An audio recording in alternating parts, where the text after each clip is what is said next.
శ్రీమాత్రే నమ. శ్రీ మహాగణాధిపతి బ్రహ్మర్షి పత్రిజీ గారికి, పితామహ బ్రహ్మర్షి పత్రిజీ గారికి పాదపద్మలకి కోటి కోటి వందనాలు సమర్పించుకుంటున్నాను. అయితే నేను ఎందరో సిద్ధులు యోగుల దగ్గర చిన్నప్పటి నుంచి ప్రాణామయంతో మొదలైంది కనుక కొంచెం అన్ని విషయానికి సంబంధించినటువంటి దర్శనాలు ఎక్కువగా ఉంటాయి. చిన్నప్పటి నుంచే భక్తి ధ్యానం చేసేదాన్ని. అంచేత బాగా తీవ్రంగా చేయటం వల్ల విషయంలోనే ఎన్నో దర్శనాలు చేశాను. అసలు వినాయకుడు అంటే ఏంటి, నాగేంద్రుడు అంటే ఏంటి, భ్రమరం అంటే ఏంటి, ఇవన్నీ కూడా పాఠాలు జరగడం నాలో జరిగాయి. అవన్నీ క్లారిటీగా చెప్పాలని చెప్పి కొంత పరిశోధన కూడా చేస్తున్నాను. ఎందుకంటే కుడి కంట్లో నేను సూర్యోపాసన చేసిన తర్వాత కుడి కంట్లో ఒక దృశ్యాలు కనిపిస్తున్నాయి, ఎడం కంట్లో ఒక దృశ్యాలు కనిపిస్తున్నాయి. అవి చూసిన తర్వాత ఈ భూమధ్యంలో ఏముంది అని కూడా నేను చేశాను. ఆ భూమధ్యంలో నుంచి మనకి ఎక్కడికి మూలశక్తికి అటాచ్ అయ్యి ఉంది అది కూడా దర్శించాను. ఇవన్నీ కూడా ఒక రీల్గా తీయాలని చెప్పి నేను ఎప్పటి నుంచి అనుకుంటున్నాను. అయితే ఇప్పుడు ప్రస్తుతానికి ఏంటంటే నేను దర్శించిన పంచాక్షరిని కొద్ది మాటల్లో చెప్పాలనుకుంటున్నాను. పంచాక్షరీ తేజ పలికించునా చేత పరమునీవని నమ్మెద అమ్మలలిత పరమరసాల ముదిత నా యోగవనిత పరతత్వ ఓంకార యోగమే నీవంత పలుకవే సోహమై సోమనాదమంత పరము లేక ఇహము పశువగు జన్మంత ఇహము లేక పరము పశువగు జన్మంత సోమయోగిని చేర అలుకెందుకంత అని శ్రీ సోమనాథ్ మహర్షుల వారు అమ్మవారి అనుగ్రహం చేత పరాశక్తి శక్తి రాయించింది. అట్టి ఈ ఇందులో అర్థం ఏంటంటే, పంచాక్షరీ తేజ పలికించు నా చేత పరము నీవని నమ్మెద అమ్మలలిత. ఆ యొక్క పరాశక్తి అంటే సాక్షాత్తు అమ్మవారు లలిత. ఆమె పలికించారు. ఆమె పరమ రసాల ముదిత నా యోగవనిత. ఆమె పరమ రసాలు అంటే ఈ యొక్క యావత్ ప్రపంచంలో ఉన్నటువంటి రహస్యమైనటువంటి ఈ ప్రకృతికి సంబంధించిన ఈ ప్రపంచంలో అన్ని రసాలను తాగి పరం ముదిత అయిపోయిందంట, ముసలి తల్లి అయిపోయిందంట. అమ్మలగన్న అమ్మ ముగురమ్మల మొల పుటప్ప. ఇంకంటే ఎన్ని రసాలు తాగిందంటే మొత్తం దీనికి సంబంధించినటువంటి రసాలన్నీ తాగిపోయి పండిపోయి ఉన్నటువంటి ఓ పరమ రసాల ముదిత నా యోగవనిత, ఓ యోగమాత నా చేత పలికించమ్మా అని చెప్పి సోమనాథుల వారు అడిగాడు. అయితే పరము లేక ఇహము పశువుకు జన్మంత. పరలోకం అనేది లేకపోతే ఈ ఇహము అంటే ఈ బాహ్య ప్రపంచంలో అందరూ కూడా పశువుల్లా జీవిస్తారు.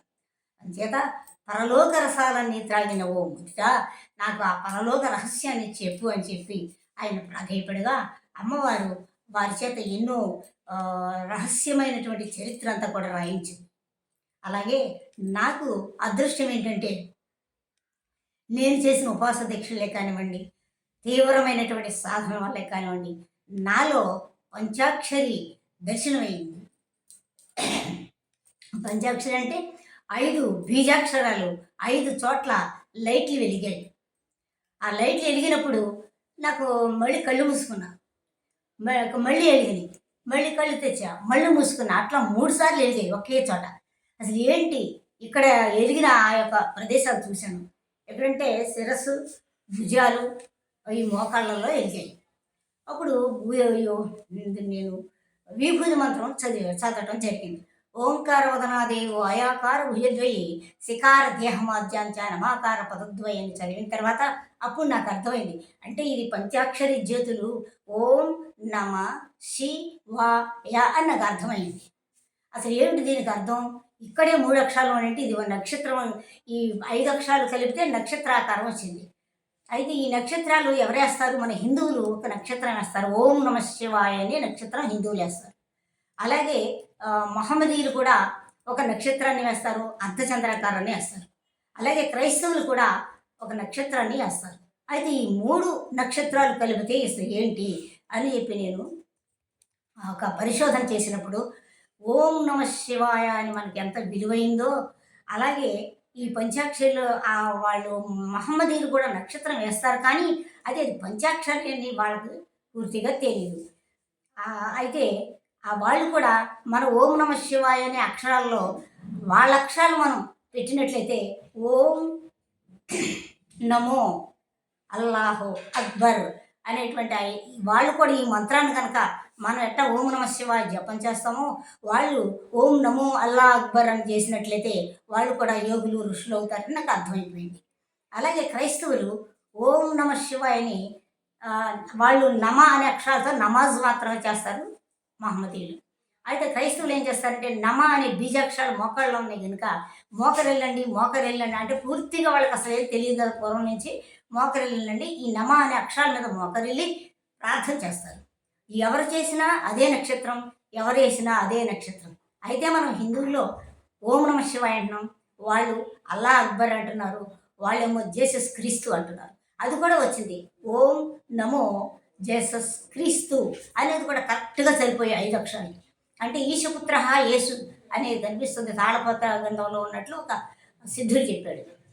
అప్పుడు యేసు కూడా క్రితం వాళ్ళని గొళ్ళలోకి రానిచ్చేవాడు కాదు కాబట్టి ఈశ్వరుడు నక్షత్రం ద్వారా ఒక యేసును పంపి వాళ్ళ యొక్క జీవితాలను బాగు చేశాడని చెప్పి మనం చక్కగా అర్థమవుతుంది.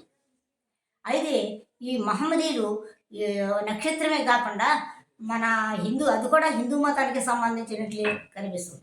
ఒక అర్ధచంద్రాకారం వేస్తారు. ఆ అర్ధచంద్రాకారాన్ని గుర్తు ఏంటంటే కొంతమంది చంద్రుడు అంటారు.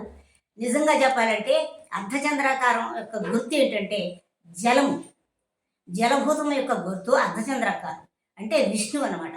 వాళ్ళు శివుడిని విష్ణువుని కూడా శివకేశవుల యొక్క గుర్తు పెట్టుకుంటున్నారు, కానీ వాళ్ళకి శివకేశవులని వాళ్ళకి తెలియదు. మనకెలా తెలుసు అంటే హిందూ మతం అనేది చాలా పటిష్టమైన వటవృక్షం. ఈ విశ్వవృక్షమే హిందువుల యొక్క వటవృక్షం. కాబట్టి ఈ వృక్షానికి అనేక కాయలు పిందెలు కొమ్మలు ఉన్నట్లే ఈ హైందవ వృక్షానికి 2 కొమ్మలే, ఒకటి క్రైస్తవులు, ఒకటి హిందూ మతం. కాబట్టి ఈ మతాల గురించి తెలియక మేము ఎక్కువ మేము తక్కువ అని అందరూ అంటూ ఉంటారు, కానీ ఏది ఈ విషయంలో తక్కువ లేదు, ఎక్కువ లేదు.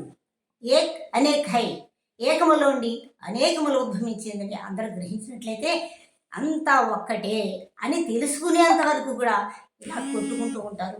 అందుకనే హిందువులు చాలా సౌమ్యంగా ఉంటారు, ఎందుకంటే అంతా ఒక్కటే అని తెలిసింది ఎక్కువగా సిద్ధులకు యోగులకు మాత్రమే అన్ని పూర్తిగా తెలుస్తాయి. అంచేత వాళ్ళు చాలా ప్రేమగా అన్ని మతాలను అన్ని కులాలను కూడా ఎంతో ప్రేమిస్తారు. ఇప్పుడు ఏ యోగులు చూసినా మతాలు తేడా ఉండవు. ఎవరైనా ప్రేమించారు అంటే చేసేయండి పెళ్ళి అంటారు. అలాగే భద్రీజీ గారు కూడా మహమ్మదీయుల గురించి క్రైస్తవుల గురించి బాగా చెప్తారు. ఆయన వెళ్ళిపోతూ ఒక క్రైస్తవ భక్తురాలు చాలా త్యాగం చేసి రెడీగా ఉంది. వెళ్ళిపోయే ముందు ఆమెను అబ్బా యేసుప్రభు ఎంత గొప్పడో అని వెళ్ళిపోయే ముందు ఆమెను తీసుకుని వెళ్ళిపోయారు. అలాగే వాళ్ళకి అన్నీ తెలిసిన వాళ్ళకి కులాలు మతాల గురించి ఉండవు. కాబట్టి అన్నీ ఒక్కటేనని మానవులందరూ ఎప్పుడు తెలుసుకుంటారో అప్పుడే ఇది భూలోక స్వర్గం అవుతుంది. తెలుసుకునే రోజులు ముందు ముందు వస్తున్నాయి. ఇప్పటికే తెలుసుకుంటున్నారు అన్ని దేశస్తులు అన్ని మతస్థులు కూడా. హిందూ మతం ఎంత గొప్పదో తెలుస్తూ ఉండదు. ఇప్పుడు ఇంకా ముందు ఓ 10 సంవత్సరాలు వచ్చేటప్పటికి మన భారతదేశమే అమెరికా లాగా అయిపోతుంది. అలా అన్ని ఇతర దేశాలు చేస్తారు, మన భారతదేశం దాసోహం చేస్తారు. అసలు భారతదేశం ఎంత పుణ్యభూమో ఇప్పటికీ చాలా